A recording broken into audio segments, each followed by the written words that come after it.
Welcome to the first episode of The Student Insider, the podcast all about how to master life as a student, productivity, insights into university life, enhancing career prospects, and much more. We are really excited about this project and looking forward to creating lots of more episodes. In this episode, we cover a range of things, including an introduction to the podcast and ourselves, things that have helped us get better grades, some exam stories, getting involved outside of your course, building discipline and avoiding distractions, and much more. Also, before we jump into the episode, we would love to hear your recommendations and what topics you would like us to cover in the future. You can do this by either leaving a comment or messaging us on one of our social media pages. You'd find them either in the description or in the show notes.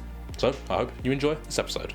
What is up, everybody? Welcome to the first episode of the Student Insider podcast, and I'm welcoming Luke, who's my co-host, and on this podcast we'll be talking a lot about different parts of being a student, like how to get better grades, balancing work-life balance, all got kind of stuff. We've got so many things planned that we're excited to be releasing here. And yeah, Luke. Yes, hello, I'm Luke. The reason that we started this podcast is because we feel that a lot of students have probably missed out on having the chance to chat and get experiences from uni students, seeing as we're all currently in isolation. So I thought this would be a good opportunity for us to sort of share our experiences and Yeah, so pretty excited to do this. Should be awesome. So let's just dive into a bit and just tell them a bit more of the kind of stuff we're looking to put out on this podcast. One thing a lot of students struggle with is not struggle with, but always want to know better is I don't know, how to perform better in school, how to get better grades, or something like that. So there's quite a lot of things that we're going to dive into in the future. But if we were just what is something that you'd say that really helped you when you that you maybe saw that your grades started to bump up, something that a takeaway or something that you learned, maybe or something that helped you? I guess it depends on what stage of studying I was in, because the way that I studied from GCSE to A level and now at uni, it's changed. You would have thought, because a lot of people have a specific way of learning things. I'm personally I'm quite good at visually seeing things, and then things stick with me when I do that. But for some reason for me, things have changed as I've progressed, and I think that's good because it's I've sort of learned my own personal way of studying and how things work for me personally. Yeah, because what really helped me was active recall and spaced repetition. So that was writing questions down for myself and not just passively taking notes for everything. When I realized I was doing that quite a lot, I realized actually let me dedicate more time to actually, because learning content for GCSEs, A levels, stuff at university, a lot of it is just memorizing. Obviously, a lot of it's memorizing. Some of it is understanding concepts, so you need to understand it before you memorize it. But just doing that, actually, I just saw such an increase in how I was performing just by having taken a different approach. Because passively writing things down doesn't make it in your memory unless you some master of what's it called when photographic memory, or I can't remember what the name is, but so just basically you're just a genius. There's always that one person, isn't there, really? Just doesn't do any studying and just somehow it's just a bank for remembering things. It's absurd, but I guess everyone's got to put in their own sort of extra effort if they want to end up memorizing the same thing, because we're all different. Yeah, absolutely. So should we give a bit of an introduction to ourselves in general, if you want to start off? So me and Alex have both just finished our first year at uni. I'm at King's College London at the minute. So I've studied there in London for a year. I moved out and everything. So I'm doing biochemistry. But the way that the sciences work at King's is a bit different to the standard program. It's I'm not really doing biochemistry at the moment. I'm doing a mixture of every science that King's has to offer. And they have all separate modules for each science that we all do for our first year. But I've just sort of selected my modules for next year, and I'm decided I'm going to stick with biochem. Awesome.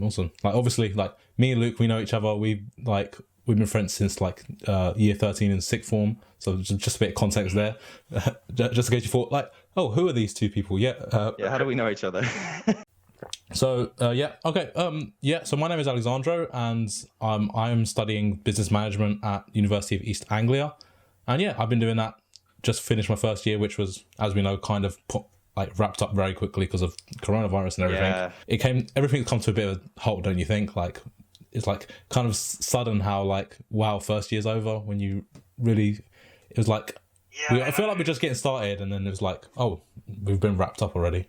I know, like I was planning to have moved out of my accommodation like maybe like a few weeks ago, like maybe like 3 weeks ago, but because of the virus I ended up moving out in March, and I didn't really get the chance to say goodbye to any of my friends or anything, because they all had to like do like emergency travel to get back home, because like all the borders and everything were closing and people couldn't get the flights that they needed. Yeah. Like I had a mate in my accommodation. He was stuck there for quite a while because he's from Italy. So like he couldn't get back. Yeah. So also I think something that I am a filmmaker and photographer. That's something that I've been doing for a while. Something I thought I'd share with you. And yeah, that's something that I'm really into. I make quite a lot of films about like productivity, habits, how to like live a life of more meaning and purpose. And yeah, that's something that I do mainly on YouTube. I write like a email newsletter as well. I put some articles on LinkedIn, which Luca just come on now. Yes, love that. I did just get LinkedIn yesterday. The quarantine board pushed me to, and since my exams are now finished, I've had to start thinking about my career, which is like the scariest thing ever. I hate thinking about my, like trying to plan what I'm going to do career-wise, because it's like I just feel like it's more like I just need to live in the moment and just see what comes my way. But that's not a good way of living, but it's not a good way of thinking, I think, because you really do need to like. Yeah, don't you think like in interviews and stuff, people say, "Oh, what is your 5-year plan?" I'm like, how, you can't. I think you can't really look that long into the future because so many things can happen in a span of 5 years. It's like, I think like a good way to look at it is look more in a short term kind of way, like having more, like having systems set up to achieve what you want, but looking not only in the short term, so like maybe looking like, I don't know, 6 months to a year, but looking long term, but like not saying, okay, in 10 years I want to do this, because you don't know what's going to happen in 10 years. Like I'm 19, nearly 20. 10 years is like so much can happen in the span of 10 years. That's already half our life. Like, I mean, definitely, like think about like yourself at what, like 9-10 years old, and the things that you were thinking about then and where you are now. It's probably like, it might be similar for you, but for me it's completely different, like completely different. Yeah, absolutely, completely different. Like we were still in primary school then. I was just like just going around doing your thing, really like not having much like thinking, like not overthinking things, like because you're just like going along with the way life works. Like now we have to think about everything, such as like, okay, what am I gonna do today? What am I gonna study? What am I gonna do? Like then we're just like, just living. I think like that's definitely like been the most prominent thing coming to uni, is I didn't realize sort of how like big everything was and how like much of the world like opens up to you once you've sort of like you've moved away from your family and you're starting to be like independent and stuff. That was like one of the biggest changes, and sort of the biggest shock that sort of took me by surprise when I came to uni. It was one of like the hardest things to sort of get over. Yeah, and I think we learned so much as well, like, because you have to like, okay, you need to start shopping for food for yourself. You need to like be more organized with everything you do, like fitting all the things in that you want to get done. Like something that helped me a lot was like, okay, so I had like a certain amount of classes a week, maybe like 25 hours over 2 weeks of classes. Okay, I need to schedule in when am I going to get my other stuff done? When am I gonna meet up with friends? Let me write it down just so I don't forget. When am I gonna go get my food from the shop? When am I gonna do my washing? When am I okay? I got basketball at 8 p.m. I'll make sure I like schedule that in if I don't forget. Like, I don't know if you ever heard of it, but like time blocking. Have you heard of that? It's like when you like schedule in your days. Time blocking, is that like when you dedicate certain time in your day to certain things? Is that what you're getting at? Or? Yeah. So it's like planning for the day ahead, kind of. So like, say, okay, on on a Sunday, say, okay, on Monday I've got a class, and then, okay, I have basketball in the evening, just for example, if I had that, and then, okay, I need to get X, Y done on this day, so, okay, let me block out some time for that. And yeah, it's just like having a schedule for the day.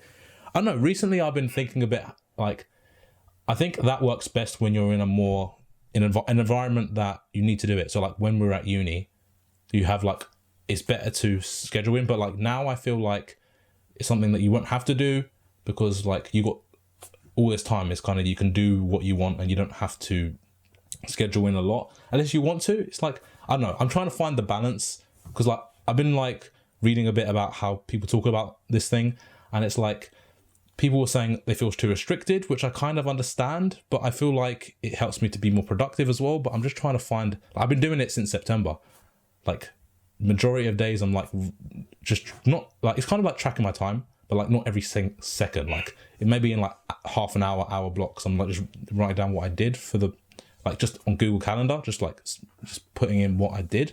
And I feel like looking back at that in like looking back at all of that can really help you see, okay, I have these goals, I have these ambitions, this is where my time has been dedicated, I achieved it or I didn't achieve it, and here's the evidence why or why not it didn't happen, kind of thing. Oh, I see. So it's like you sort of like set out how what you're doing now is like impacting what will happen later in a way. Yeah, it's like Gary Vaynerchuk. I don't know if you heard of him, but he's like you should definitely look him up. He's like a businessman, entrepreneur, content creator, author. Like I could go on. He does so many things. Like he goes garage sailing before coronavirus happened and everything, obviously, because that probably can't happen now. But like garage sailing, like he would just like flip things on eBay. He's like a millionaire, and he would go and buy stuff and flip things on eBay for a $20 profit. It's like he flips baseball cards. Like he's been doing that since he was a kid. Like he would just go buy baseball cards and invest in them and stuff like that. He made like thousands when he was like in high school from baseball cards, which was crazy. And then like he built up his whole empire of VaynerX, which is based around like digital marketing agency. So like VaynerMedia is his, like I would say is his main one, where he has like clients such as like Coca-Cola. I don't know if that's actually a client, but just an example, like big companies. And then it's just like he's built such this big empire, and he talks about what I'm getting onto now, why I mentioned him, is that it's like your ambition, like your work matches your ambition. What you're doing has to match your ambition. Like you can't say, oh, I want this, I want that, and then spend all your money on dumb shit, is what he says. It's like, yeah. Like if you say you want to make X money for whatever reason, you can't be going out 5 times a week to like eat food. You can't be buying a new car, buying a new watch. It's like your actions have to match your ambitions. That's something that he talks about. Yeah, I think like when you get to a point where you're realizing like everything that you're doing and like you're just not enjoying it and you just can't see like the benefits of it, it's like it's a really good idea to sort of like stand back and think like, do I actually want to do this? Like, you know, everything that all this work that I'm doing, like, is it worth the time and effort? Like, is this actually what I want to do? Yeah, and I think like being more intentional with what you're doing as well. So like something that Greg McKeown, which is an author, he wrote a book called Essentialism, and it's like being more intentional with the projects you take on. So like something that I started writing on LinkedIn, for example, like I started writing articles, and like I started doing that, but then I saw like, okay, I haven't done a lot of them, but I saw that not a lot of results were coming from them. So like, okay, maybe I should dedicate my time onto things which are more important, things that could provide more results, like something called the Pareto principle, which is like the 80-20 rule, which is like 20% of the results come from 80% of the results come from 20% of the input. So like, yeah, so it's like being a student, right, in university and when we're studying, is that in exams, usually, in the whole paper, usually only 20% of the content comes up, right? Well, that you've looked over and studied. So like, yeah, so like I remember from my like RS exam or something in A levels, that like it was only a few topics that came up, and I remember reading that usually only 20% of content comes up following the Pareto principle. So like 80% of your result in that paper is going to be from you knowing 20% of the information. So it's like, it's, instead of trying to learn one topic in so much depth, you should try get a broad understanding of everything, of like the whole module or the whole everything that's in the exam, and then go more into learning all the details. Because if you get to a point where you go, okay, I'm going to go all in the detail for each one individually, by the time you get to the middle, not even let alone the end, the middle of like the order of content, by the time you do that, you're going to forget everything from the beginning. So it's like taking things in small stepping stones, I think. Yeah, that's definitely been a problem for me. Like when I was doing my exams, I think it was definitely more of an issue when I was doing my A levels, because like I wasn't too sure, like, because jumping from GCSE to A level was like huge in like the sort of amount of like the amount and like depth of study that you had to do, and trying to adapt like a study technique in order to like optimize the way that you were learning was quite difficult. Like it took me a while to obviously figure out my way of studying, but I was just going through like all the content, like from start to finish, like even the stuff that I knew really well, I was just going over it again anyway, because I was like worried that I'd like forgotten it. Yeah, and it's like, look, there's nothing worse than going into an exam and not knowing the stuff. Like, it's like, it's just such a bad feeling. And it's like, it makes your heart drop a bit when like you come across a question and you're just like, I have no idea. Like yeah, I thought, where does this come from? Is this on the course?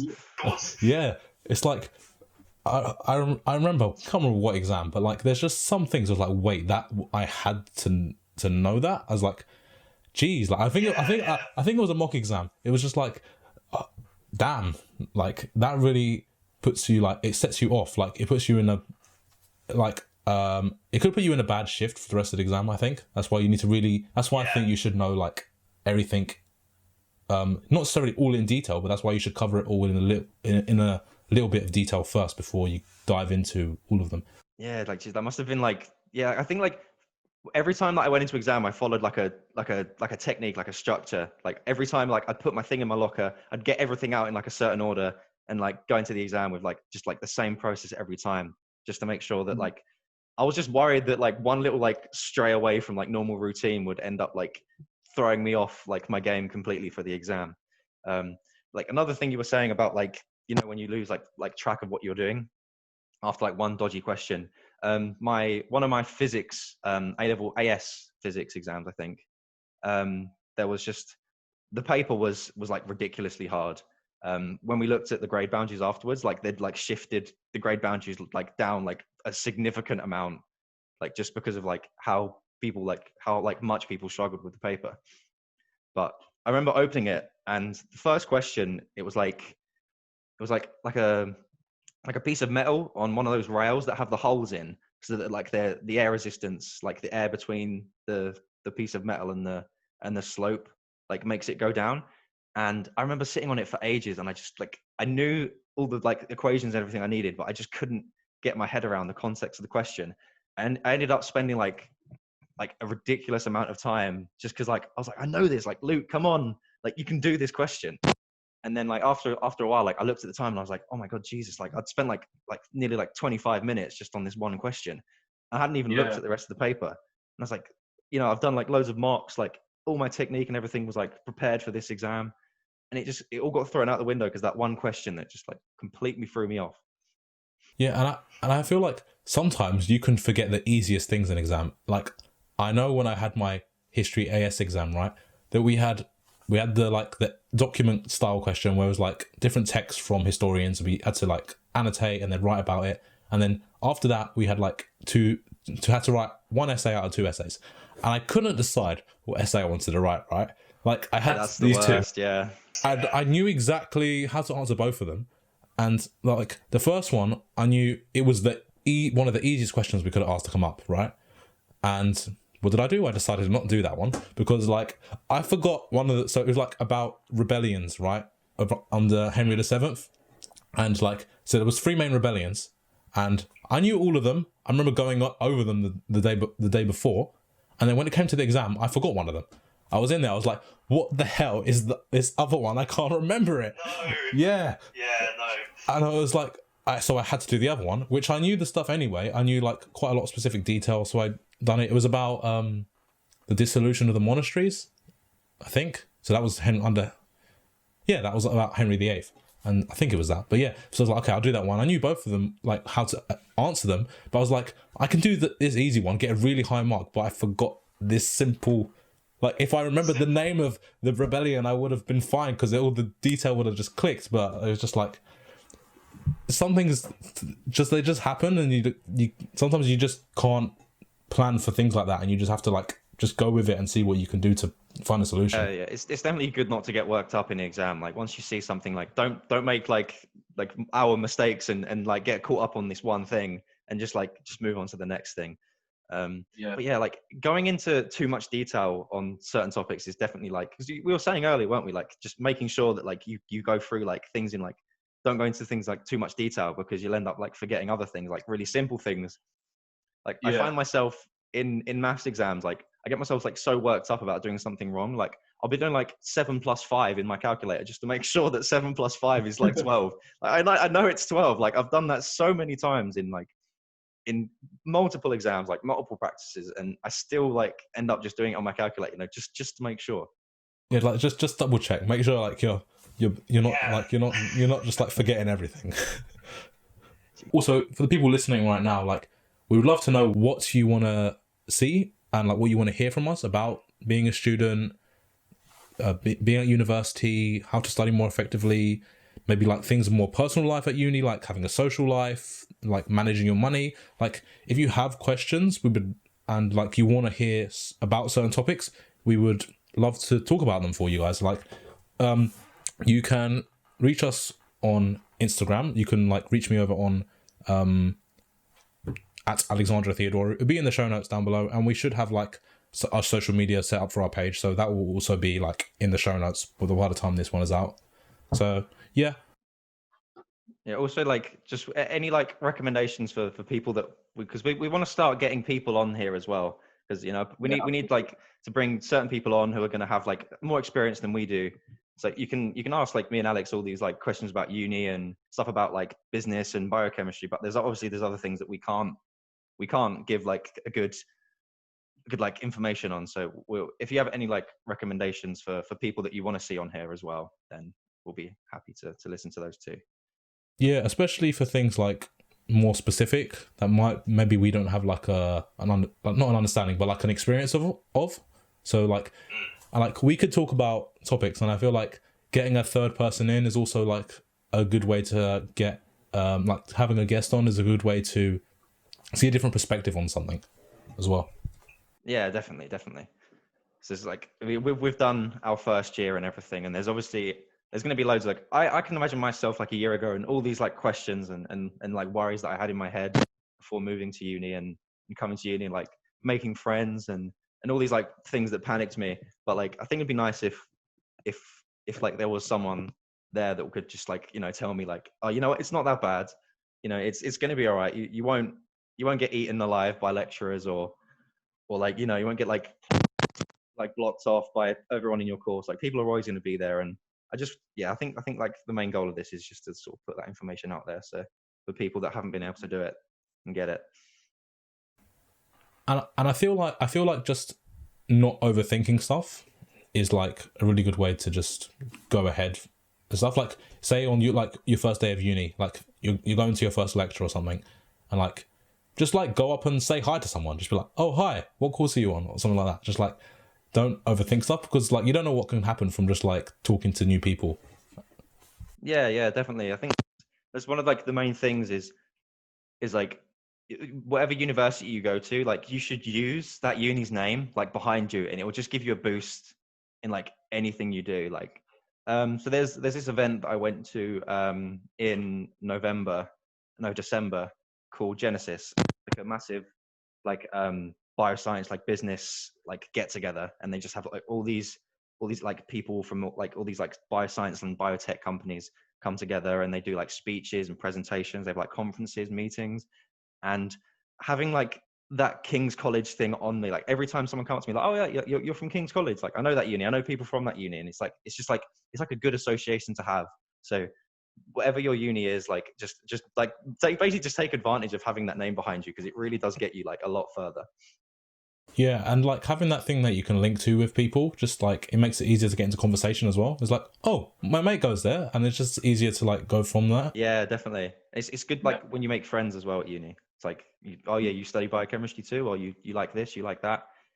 So like another thing is stressing the importance of getting involved at uni as well, because it's like if you explore your interests, like you're bound to might meet the right people. Yeah, absolutely. Like doing things that you enjoy, like something that I talked about earlier is like I really enjoy filmmaking and photography. So like I joined the filmmaking society, I joined the photography society. Like I played basketball like once a week. And then you like book courts with mates and like just play pickup basketball. It was like just do things that you enjoy, and you'll just meet people that also enjoy the same thing. Yeah. And also like you said, like taking hold of opportunities that come your way. Like something that I did like before the whole coronavirus thing blew up, I had something, it was called like an innovation weekender. Okay. And that was, so it was like a group of about 20 of us from UEA. So like from first years to master students to even PhD students, like, it was like 20 of us, and we went to this thing in, where was it? In Kent. And it was like all these different unis coming together, and it was about business. And so Pepsi Cola, the company, which like owned different brands like Walker's, Pepsi, Oats, So Simple, or something like that. Okay. Yeah. So we came together. No, it was Quaker Oats. Sorry, not Oats So Simple. Okay, it's fine. Yeah, carry on. I thought I'd just be specific. Okay, so yeah, we all came together and we were split into 8 different teams, and we had to like improve the branding, the marketing. We had to come up with new innovative ideas for these brands. So like just doing that allows you to meet, like just doing that, I met more like-minded people, like just like more people that maybe that at uni that I've not met that are interested in the same thing as me. Like, so like when I first moved in, I met someone that was like, oh, I make YouTube videos as well. I was like, whoa, that's pretty cool. Like just doing your thing, and make sure you try and do things where you can meet new people can lead to like, I think more opportunities than you can imagine. Like maybe right now you can't see the impact of it, but in the future you don't know what could happen from just doing lots of stuff and just putting the effort into do things that are outside of the classes that we're taking. Yeah, like really, if you think about it, like you're paying like an absurd amount of money in the first place to for the course, so you might as well just take advantage of everything else that's going on. Like when I first joined uni, I found myself like starting all these things that like I didn't even know if I would enjoy. Like I started because obviously before I came to uni, I was doing a lot of judo. But then when I came to uni, I was like, I want to get into like a sport, and I was looking for judo, but they didn't have any. They don't have a judo society currently running at King's College, so it's a bit of a bummer. So I ended up starting jiu-jitsu, which is very similar, but it's also very different in its own right. And I also started up Muay Thai, and I've never done any sort of like combat, like where you actually have to physically sort of like hit someone. Obviously, it's padded and not like, you know, actually hitting people, but like just the experience of it. Like I ended up not really enjoying the Muay Thai as much as I did the jiu-jitsu, but you know, if I ended up just sticking with the jiu-jitsu and not trying the Muay Thai, I might have like never realized that, okay, I actually don't like this, or you know. What was like the difference between judo and jiu-jitsu? Like was it a big difference, or was it like? The difference was basically like I had a lot more experience in judo, and because it's quite similar to jiu-jitsu, and Muay Thai is like, it's more like sort of like throwing like punches and kicks and like sort of like developing like a more of a distance between your opponent. But when I joined like the Muay Thai, I was like a complete beginner, and I found it really hard to sort of fit in, because like the majority of people that were in my class were like, that knew what they were doing pretty much. And it was hard to like keep up with everyone, because like I will admit that the Muay Thai, like the fitness side of it, was a lot more demanding personally. Like I have a picture that on the first time I came back from Muay Thai, and I had a grey t-shirt, and it was just like it's like I'd been like jumped in a swimming pool. It was just covered in sweat. As disgusting as it sounds, it was like, I can get a picture when I see it. But like when I did the jiu-jitsu, like it was sort of I'd built myself up for it. Like it's the thing I was good at. And because I was like one of the newcomers, all the people there were like, oh wow, this guy's new, but he's never done jiu-jitsu before, but he can actually like keep up with us, which is quite nice. And it made it a lot easier for me to sort of connect with people that were in the club. Yeah, because like you had that experience of judo, it already had like a bit of a head start. Yeah, it was like a push for me to carry on, you know. Yeah, like in like the first semester of uni, I played quite a bit of dodgeball, and like yeah, and because I've been playing like basketball for like don't know how many years, many years now, probably since the beginning of secondary school, maybe even the end of primary school I've been playing. But the point was that like I could basically, in layman's term, I could throw the ball very well. So like it just made it easier for me to just play it more competitively. So like they played dodgeball in league and team level, and they played against like other universities and stuff. And just like by having that experience of playing basketball for so many years, that it just gave me like a bit of a boost, kind of.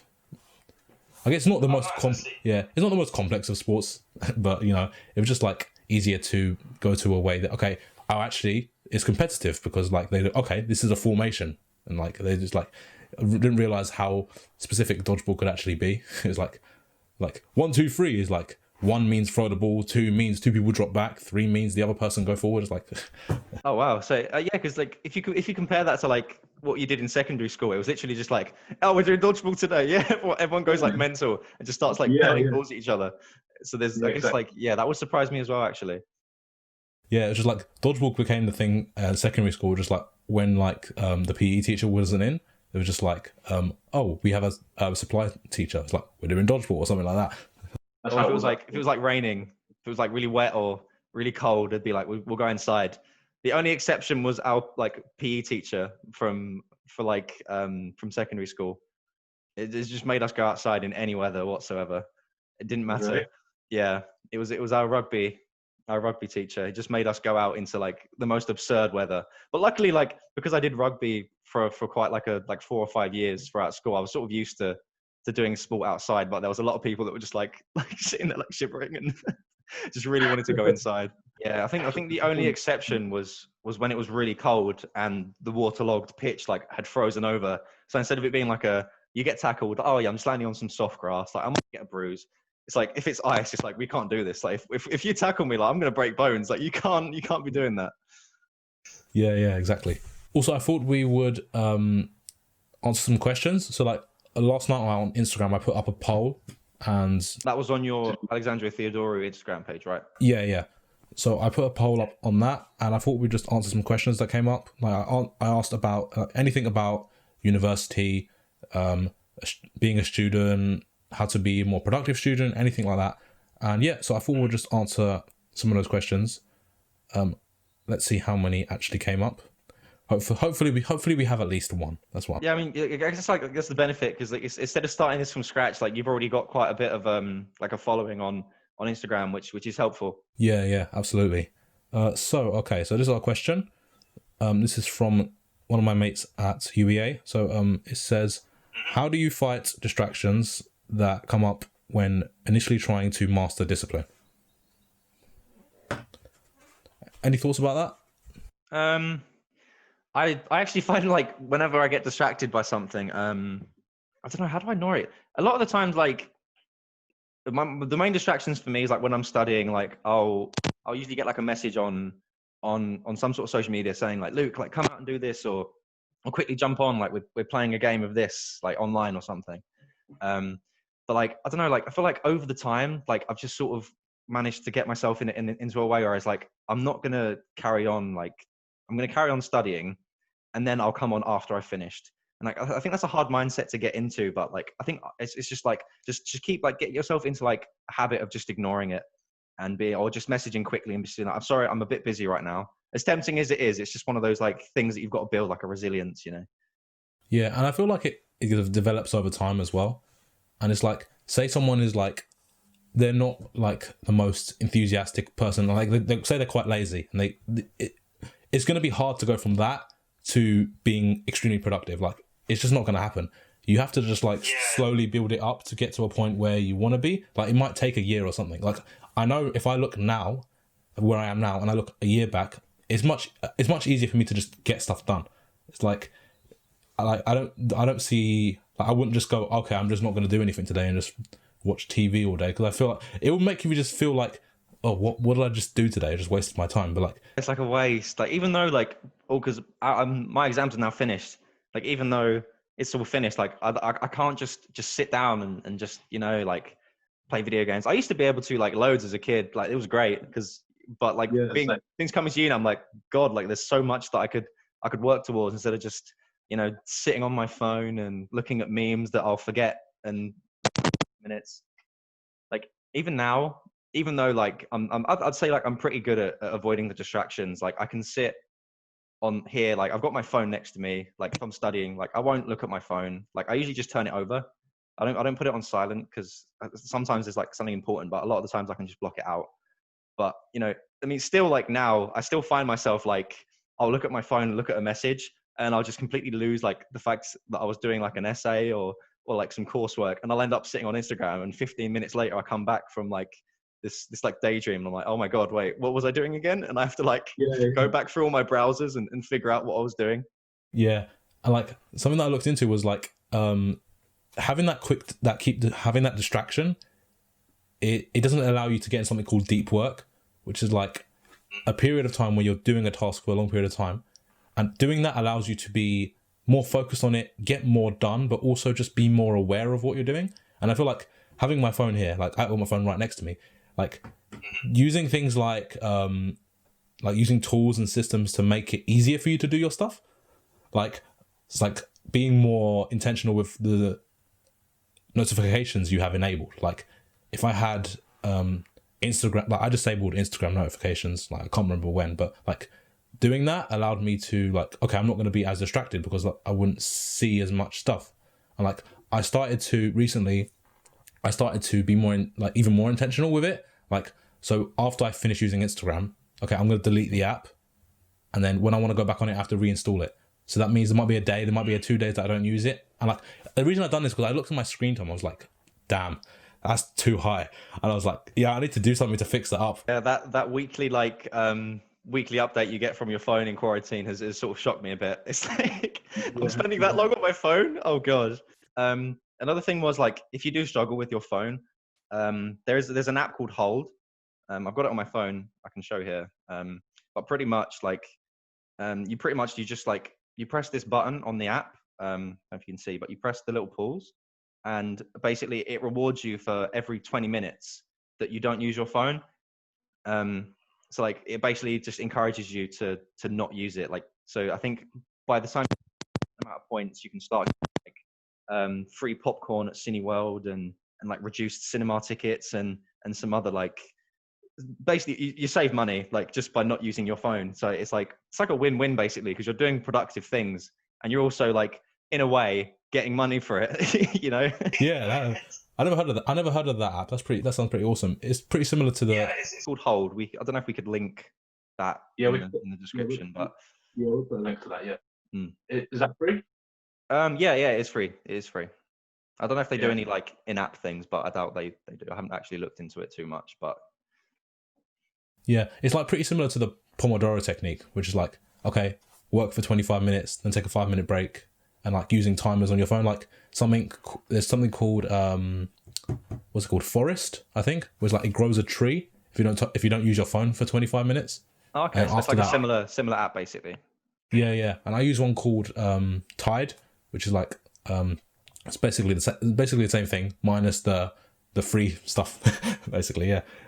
Okay. Yeah, so that's pretty cool as well.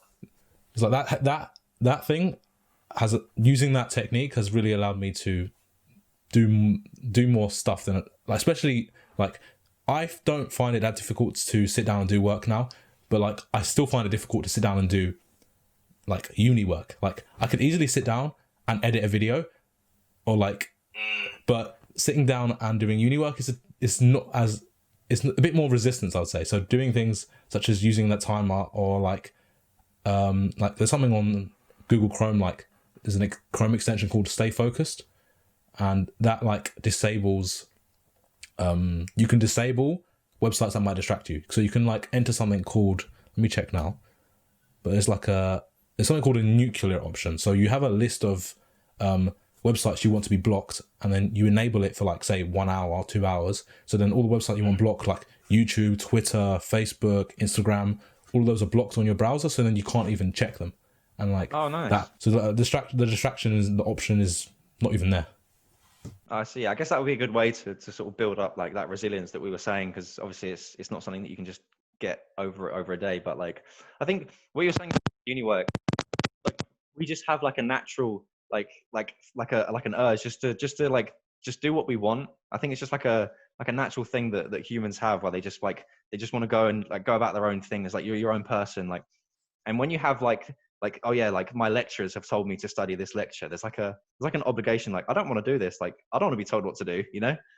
Yeah. What you're saying about like your video editing, like that's something that you want to do. Like it's something that you enjoy doing. So Yeah, exactly. Like I think having those things in your life makes doing the things that you kind of have to do, like stuff for uni, makes it a bit more enjoyable, because like it gives you something else to look forward to doing. Like, okay, I need to get this done now, or otherwise I'm not going to have time to do the thing that I really want to do. yeah, I found that like trying to fit in throughout the uni day, like so if I leave coursework or like lecture notes too late before like the lecture or something, or like sometimes we have like workshops where we have to like prepare the answers before we go in, and then we discuss the answers with a certain lecturer or professor or something. But I find that if I don't prepare them in time, I end up having to cut out of my free time where I do the things that I enjoy. So like I'd have to, on rare occasions, because a lot of the times I was like, I really want to go training. Like I'm going to do my work so I can go training. But yeah, like making sure you get it done, because otherwise it cuts into my training time. And I'm like, I've got an assignment due tomorrow. I've still got to like make food for myself tonight, and I've still got to go training. So obviously the least important thing gets thrown out, which is obviously training, because I need to eat and I need to get my work done. You know? Yeah, exactly. Yeah, like I put like eating is like, yeah, it's a high priority. Like I'll put that up. It's very important. There's no way I can miss a meal. Like it just ruins my day, honestly. But I'm lucky that I didn't spend too much in London, because the amount of food that there is like around, like especially at King's, like Borough Market is just like a 2-minute walk away, and the temptation just to go there and grab like the nicest. It does sometimes, but you know you've got to really think like smart about your money when you're at uni as well. Yeah, absolutely. Like on campus, they have like these little stalls where people sell like food, like ready-made food, like rice and chicken or something. And it's like £6. I'm like, oh, Jeez, that's a lot. We have something similar at ours. Yeah. Yeah, it's like you know how much you could make with that same amount of money. Like if I went to the supermarket, it's like, imagine getting that every day. That's like hella expensive compared to cooking for yourself. And like I think because like some people have like one of our friends, Corey, he's in like they make the food for you kind of thing. I know some other people at UEA that have that as well. It's like having that option to cook. Not only are you saving money, you're learning something as well, and that will help you in the long run as well. Yeah, I feel like because there was a bit of a crisis at King's this year, on top of the COVID crisis. But basically, one of their accommodations, I think it was Champion Hill, ended up having like a fire hazard that they noticed, and they had to move like every single student out of Champion Hill, which is like what a big accommodation at King's. Like I'm pretty sure it's one of the most subscribed ones because it's the cheapest one. But basically, luckily, all the people that moved into there got moved into the Hilton Hotel, which is like the one of the fanciest things I've ever been in. But they were all saying that they hated it, and I was like, how can you hate this? Like this is lovely. Like I walked in, like it was beautiful. Like the revolving doors had like flowers in. Like it was beautiful. Like I was like, how are you not enjoying this? Like, you know, you've got, you know, all this like lovely stuff around you, a lovely room, like a nice view if you're on a top floor. But they were saying like they can't cook. They can't cook for themselves. They literally just have like a microwave, and they can't make their own food, and they just didn't like it. Yeah, it's like that freedom it gives you. It allows you to just like it just lets you do what you want. And you also learn like how to cook some lovely food as well. Yeah. I ended up cycling through like a certain set of meals that I managed to teach myself, because like at uni, like I ended up getting myself like so busy with everything where I didn't have like the time out of my day to cook. Because like obviously if you've got to like plan a meal and you've got like a recipe, it's going to take you like a lot longer to get the meal together. Yeah, like I knew like some stable things I would always go back to is like, okay, I'm going to make pasta. That's nice and easy. Yeah, let's make some pasta. Oh God, yeah. There's like a thing with freshers where all the freshers get like really bloated from eating pasta all the time. like one of my flatmates, he would I would see him eat pasta every day. Every day. Every day, Monday through Sunday, every single day. God, no, I don't think I'd get really miserable. Like I need some flavor. I need something new. No, I wouldn't be able to. Yeah, exactly. Like I think what I tend to eat when I was making food at uni was pretty similar week to week. Like, but it's just like, yeah, having that option to have other things just makes it more interesting. Like I couldn't eat the same thing every day. How much was you spending on food a week? I probably budgeted about. I probably spent around as well about between £20 and £30. Okay, that's pretty good. Like, because you have like the budget thing, don't you? Anyway, like you've got like a calculator for that. So yeah, like I made like a spreadsheet to like budget everything, and then like I also started using Monzo. So I would like transfer the money I would want to like my budget for the week.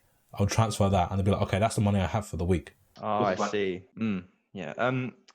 What I ended up doing was every week, like I'd keep every single receipt from the week, for the first couple of weeks that I was at uni, and every week I would like add up all the receipts, and I was like, okay, this is how much I spent on like this and this, and then this is how much I've left over, and then like over time I kept doing it, and I found like an average, and then after a while I was like, okay, I have like a rough idea of how much sort of like, I guess like, you know, disposable income, but in a way it's not disposable because you have to pay it back, but you know, you've got to take some of that money to enjoy yourself, like while you're at uni and experience the things around you, like especially if you've moved out and far away from home, or even to a new country.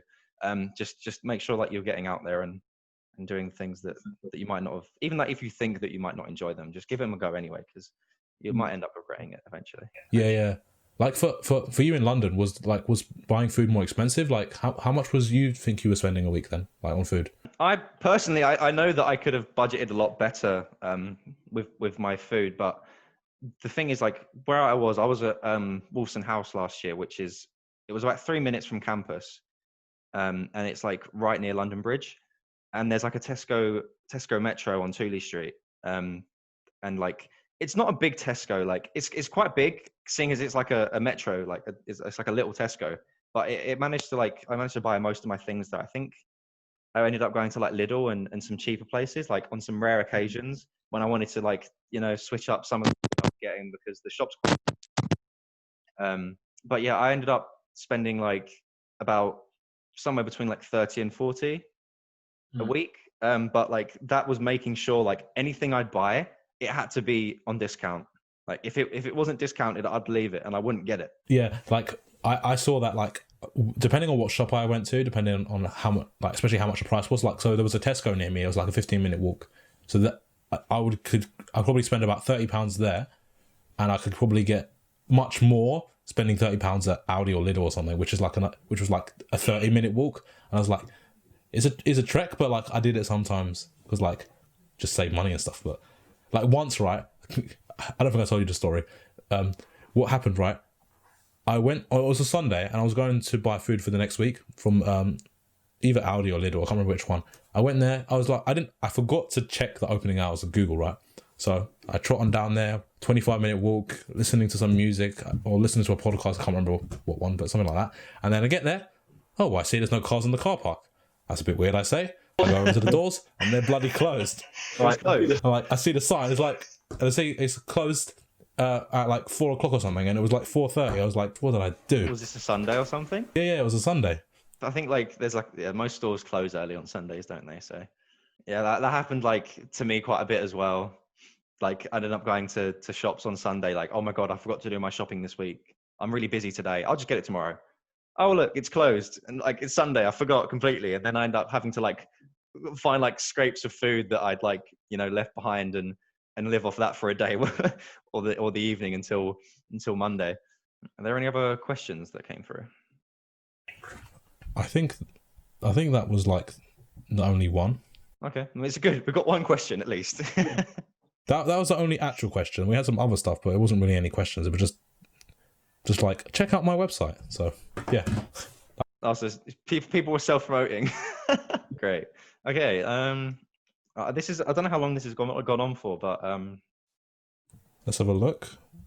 I think we've been going on for nearly an hour now. Okay, great. I mean, I think this is probably a good time to, seeing as this is only like an introduction, we need to probably save a lot of what we're going to say to more specific episodes later on. But all right, we'll wrap up the episode then. Thanks everyone for listening to the first episode of the Student Insider podcast. We're really excited to put more content out in the future. I hope you enjoyed this episode.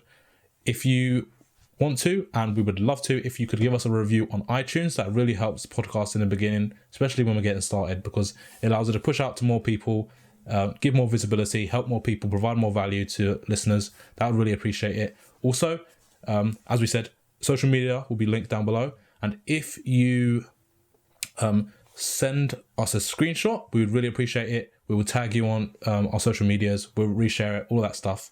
So yeah, you can do that.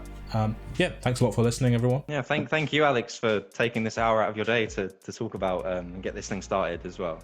Yeah, you too. All right. Thanks for listening, everyone. We'll see you next time.